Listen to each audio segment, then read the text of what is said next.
যেখানে যায় না বেলগাড়ি সেখানে চলে মারোয়ারি। প্রচলিত এই প্রবাদ মিথ্যে নয়। এদেশেও সব রাজ্যেই কম বেশি ছড়িয়ে রয়েছে মারোয়ারি সম্প্রদায়ের মানুষ।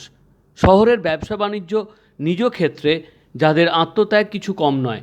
2026-এর ভোটে মারোয়ারি সম্প্রদায়ের মানুষ তাদের নিজেদের সম্প্রদায়ের দাবি চাওয়া পাওয়ার দিকগুলিও প্রার্থীদের কাছে তুলে ধরছেন।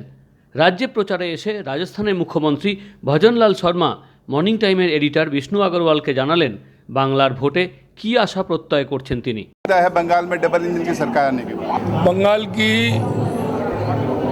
जनता वर्तमान सरकार से परेशान है। यहाँ का भ्रष्टाचार, यहाँ का तुष्टीकरण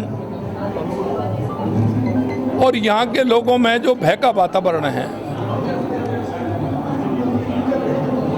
वो वर्तमान सरकार का बहुत ज़्यादा है। भ्रष्टाचार, कटमनी इसे लेकर के यहाँ की जनता ने मन बना लिया है कि इस बार वर्तमान सरकार को बदल करके भारतीय जनता पार्टी की सरकार यहाँ बनानी है।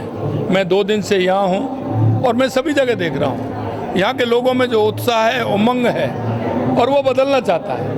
इसलिए हमारी डबल इंजन की सरकार देश के यशस्वी प्रधानमंत्री नरेंद्र मोदी जी के नेतृत्व में यहाँ आएगी और यहाँ के विकास जनता चाहती है। निश्चित रूप से माननीय प्रधानमंत्री जी के नेतृत्व में बंगाल का विकास होगा। Bureau report, morning time news.